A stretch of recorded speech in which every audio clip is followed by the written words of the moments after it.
విజయ్ దేవరకొండది బాగుంది. స్టోరీ అయితే first half కొంచెం స్లో ఉన్నా సెకండ్ హాఫ్ అయితే దాన్ని హైప్ పెంచుతుంది. క్లైమాక్స్ బాగుంది.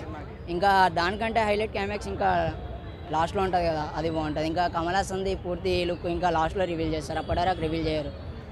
ఇంకా చెప్పాలంటే బాగుంది సినిమా. ఎవరిది ఆమె బాగుంది, ఆమె చాలా బాగుంది. దిశ భట్ అనేది కూడా బాగుంది అనిపించింది. ఎందుకంటే ఈ జనరేషన్కి చూపించాల్సిన సినిమా ఇది. చిన్నపిల్లలు ఉంటారు కదా, వాళ్ళకి ఏం తెలియదు మహాభారతం కోసం.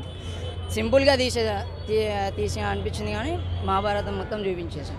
బాగా తీసి చిన్న క్యారెక్టర్ కానీ బాగా అనిపిస్తుంది. కామెడీకి వస్తే నవ్వుకోవచ్చు. రాజమౌళి గారి దగ్గరనే ఎక్కువ నవ్వుకుంటాం. ఇంకా ఆయన ఇంకా 5 years పట్టుకోతా అంటాడు. బాగా అనిపిస్తుంది. మొత్తం చెప్పాలంటే హిట్టే. సెకండ్ హాఫ్ హిట్ అనిపిస్తుంది. సినిమా చాలా బాగుంది అన్న. కల్కి ప్రభాస్కి మంచి హిట్ దొరికింది. Waiting for part 2. చాలా బాగుంది. అమితాబ్ బచ్చన్ గారి స్టోరీ చాలా బాగా నచ్చింది. ఇంకా కంటిన్యూ ఉంది. ఏదైతే చెడు జరిగితే దాని మీద మంచి చేయడానికి దేవుడు తప్పక వస్తాడు. దేవుడు ఉన్నాడు. అది ఒక కాన్సెప్ట్ పెట్టిండు. చాలా బాగుంది. ఎంత తరాలు యుగాలు ఎన్ని మారినా కానీ మన కల్చర్ మారదు. దేవుడు ఉన్నాడు, నమ్మకంతో ముందుకెళ్ళాలని బాగా చూపించాడు. నాగశ్విన్ చాలా మంచి ప్రయత్నం చేసిండు. హాలీవుడ్ రేంజ్ కంటే మించిపోయిందని చెప్పొచ్చు. ఎందుకంటే ఎఫెక్ట్స్ అవన్నీ చాలా హిట్ సూపర్ హిట్. పార్ట్ 2 అయితే పక్కా ఉంది.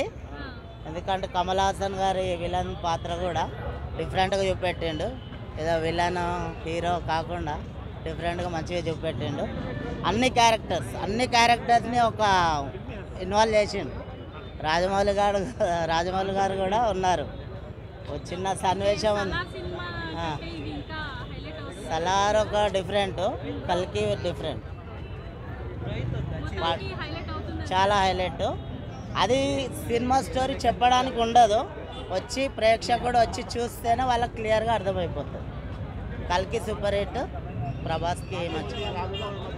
రాజమౌళి గారు అదే చెప్తున్నా కదా, అన్ని క్యారెక్టర్ని ఇన్వాల్వ్ చేసిండు. రాజమౌళి గారిని, విజయ్ దేవరకొండ గారిని, బ్రహ్మానందంని, ప్రతి ఒక్క వాళ్ళని పాత్రని మంచి పోషించారు. బాగుంది. రాజమౌళి గారు వచ్చినప్పుడు అమ్మో ఈయన పట్టుకుంటే 5 years అవుతుంది రా అంటే, నేను మళ్ళీ వదలను కానీ నేను 10 years పట్టుకుంటా అంటాడు ఒక సీన్లో. చాలా బాగుంది. కల్కి సూపర్ హిట్ ప్రభాస్కి. ప్రేక్షకుడికి వచ్చి ఇక్కడ చూస్తేనే సినిమా అనేది క్లియర్గా అర్థమవుతుంది. బయట టాకులు నమ్మొద్దు, వేరే టాక్స్ ఉంటాయి, అవన్నీ నమ్మొద్దు. Okay, thank you, bye.